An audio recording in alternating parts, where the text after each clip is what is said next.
Okay, let's continue with my Paris trip breakdown. If you haven't watched my part 1 video, go watch that one first. It covered day 1 to day 3. And in this video, I will cover day 4, 5, 6, and 7.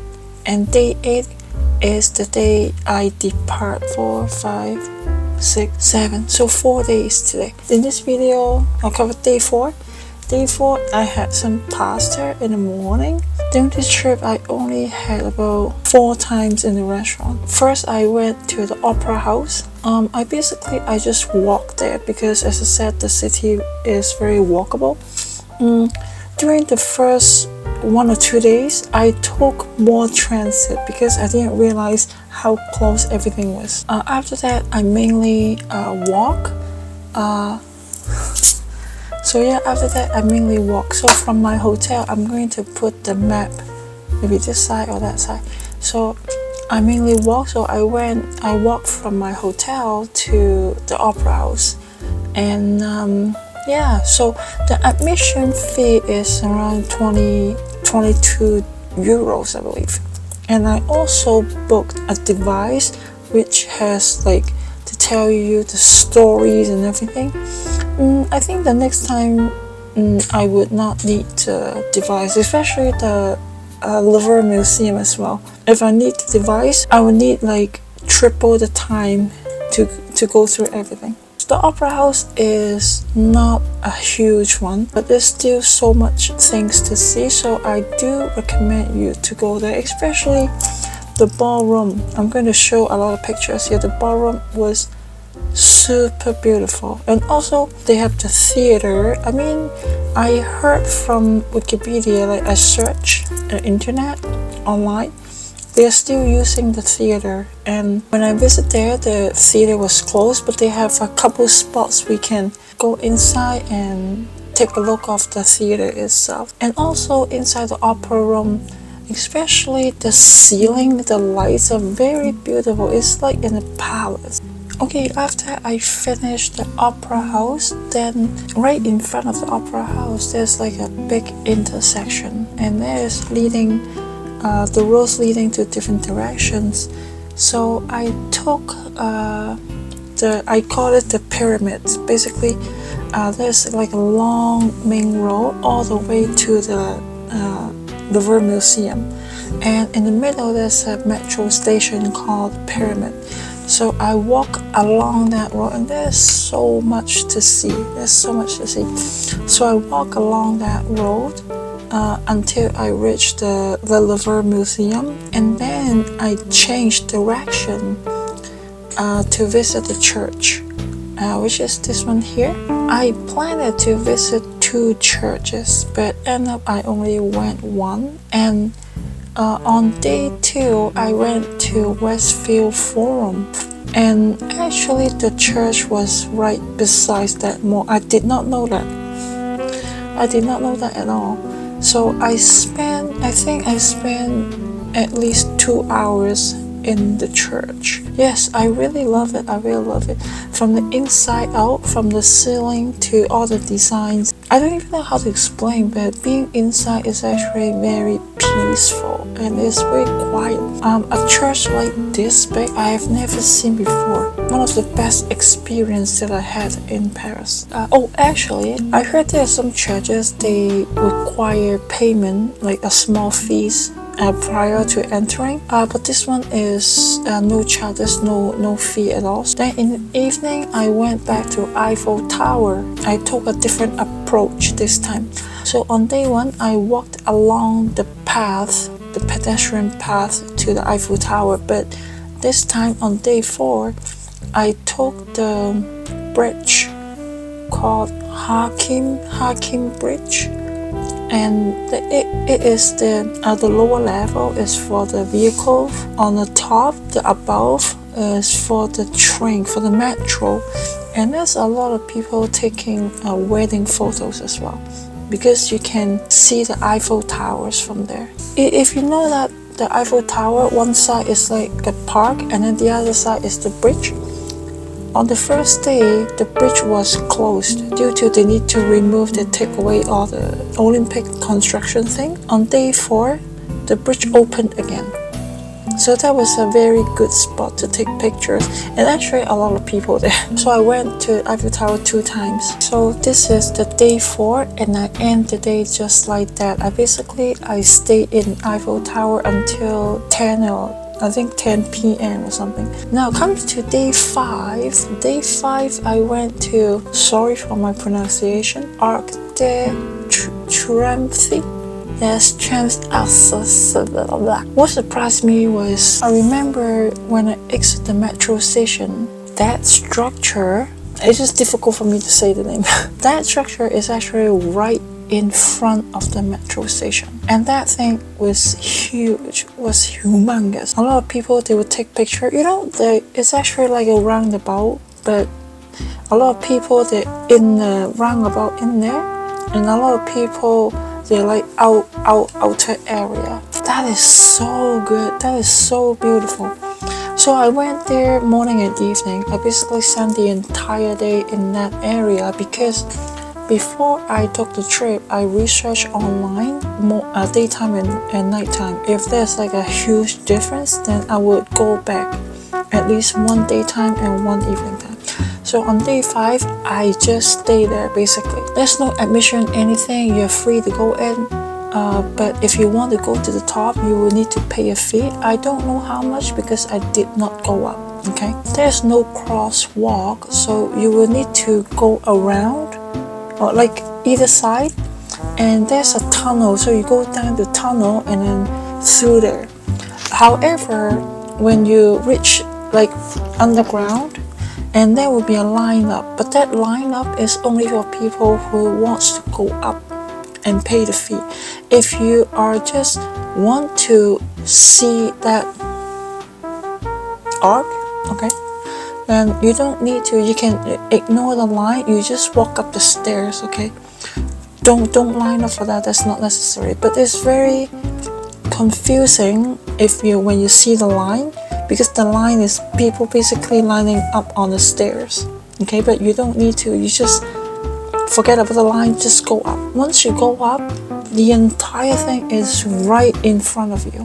My God, that is so huge, and you need to walk around and see everything. There's so much going on. So they have the two sides, and each side has some sculptures, and each one of that means different things. So yeah, there's a lot of histories going on there.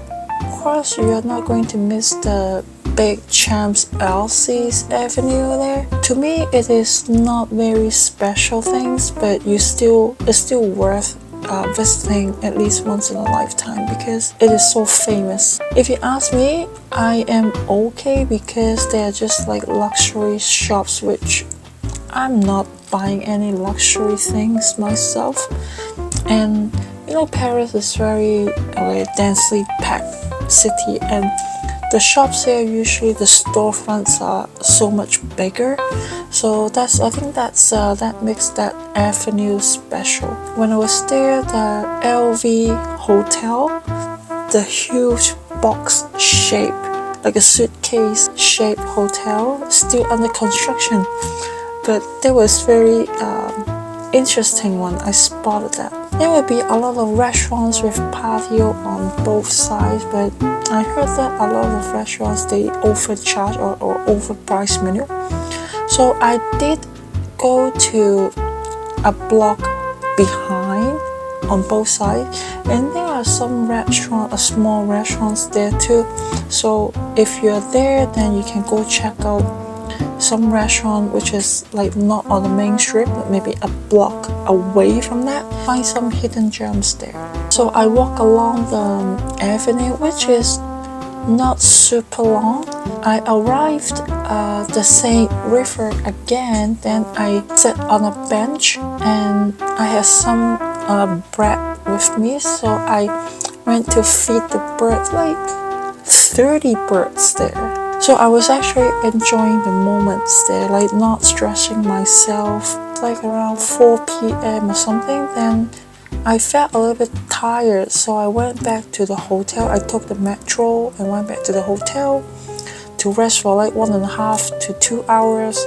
Then I just went back again, sat on some sidewalk and just wait for the sunset and just end the day like that. Basically, it worth going the entire day. Things like the Louvre Museum or Eiffel Towers and this one here, yes, you will want to see both daytime and the lights in the evening. So that ends my day 5, the entire day, just that. Then day 6 was a little bit different. I tried to go a little bit local, so I went to Chinatown on day 6. I took the metro because Chinatown was a little bit far away. I had the Vietnamese noodle soup there, which I love, and a smoothie. It just looked like a tiny mini Hong Kong because they had the apartments, and there's a lot of senior people. They take rest at the park. It's just like Hong Kong. They also had a shopping mall, a tiny shopping mall inside those apartments. I want to share with you that basically 99% of the shops, they have the security guards. I was stopped by one of the grocery stores in Chinatown, and they need me to open the bags and make sure I have any drinks or food. They need to take it out, have a number clip, put it at the front. I will need to pick up again when I finish shopping there. I would suggest if you go to Paris alone, then make sure you have an eye contact with the security guard, maybe 2 or 3 seconds, and see if they want to do anything. After that, I went to the National Library. They also have the security guard in there. I need to scan everything and open the bag, which is common thing in Paris, I believe. The interesting part about the National Library is they have the 2 study room. One is for the public, the other one is only for the master degree student, not anyone else. You're free to take pictures, stay at the entrance, but you cannot go in. The other one, you can go in, okay, for the public, and it just look as beautiful as the master degree student one. I almost gave up because I had a hard time locating the library, but I did it. The Les Four Thames shopping center as well. I did not plan to go, but I found out I had time, so I went there, and it's so worth it. You're standing at the New La Défense, and then you look straight, you can see the Arc de Triomphe as a straight line. I heard about it, seeing it in person is just a different story. Les Four Thames, I spent some time. I also ate some sushi there as well. It's a huge shopping center. I think yeah, it's worth going there because the entire thing, the shopping mall and La Défense, they're all in one group structures, and there's like a public pedestrian area. Then after I finished everything, in the evening I went back to the Louvre Museum. I need to enjoy the evening again because it has a special place in my heart. I really love it. I took a lot more pictures. It's just so beautiful. I mean, you know, my 7-day trip, I revisit a lot of places. I don't want to just go there, take some pictures, and go and forget about it. I don't want to. I want to experience more than once. So that's day 6. Now comes to day 7, my last full days. I went back to the McDonald's for breakfast near my hotel. Correct me if I'm wrong, but they don't have breakfast. I mean, I went there before 11. In Canada, before 11, McDonald's serve breakfast. But when I scrolled through the ordering machine, I couldn't find any McDonald's breakfast at all. I don't know. Do they have breakfast? I'm not sure. Then after the breakfast, lunch, I went to find the covered passages. So basically the covered passages, they're everywhere, but there's in the area, but they're like split into sections. Okay, they're not really connected. It took me a little bit of time because a lot of people say it's very easy to miss, which is true. There are some abandoned passages and not much going on, and no shops. They already closed everything. I found a very old toy store. The toy store is not super big one, but they have a lot of different special things, miniatures, or I think Paris has a lot of the famous iconic wooden toys. Also a lot of the old style, probably 1950s, like a very special, not something you can find it anywhere else. I made some videos of it and pictures. I'm gonna show it to you here. A few the bookstores you know about. It is a very old style bookstore. All the books have the red cover or all the Shakespeare, that kind of things. And it's a very tiny one. I mean, the bookstore itself is already an attraction. I'll see if I have some pictures and I'm gonna show it to you. Also, there's some artists, they would draw anything and they would showcase their artwork there. I mean, those are the highlights of the cover passages. And also the glass ceilings and the design of the cover passages, those are worth visiting. And after that, I went for a ramen, a Japanese ramen shop, and it was very satisfying. I should have a picture, I'm gonna show it to you. After that, I went to the Galeries Lafayette. I went to get some souvenirs and some gift for myself too. I think I spent about 500 euros for everything, including the expenses right after I landed at the airport, right? You can check my part 1 video. I will have a detailed, expenses there. So basically food, metros, snacking, sandwiches, about 500 plus the SIM card and the phone plan and everything. So if you reserve about 800 euros for a solo travel to Paris 7 days, that should be more than enough. That is France this time.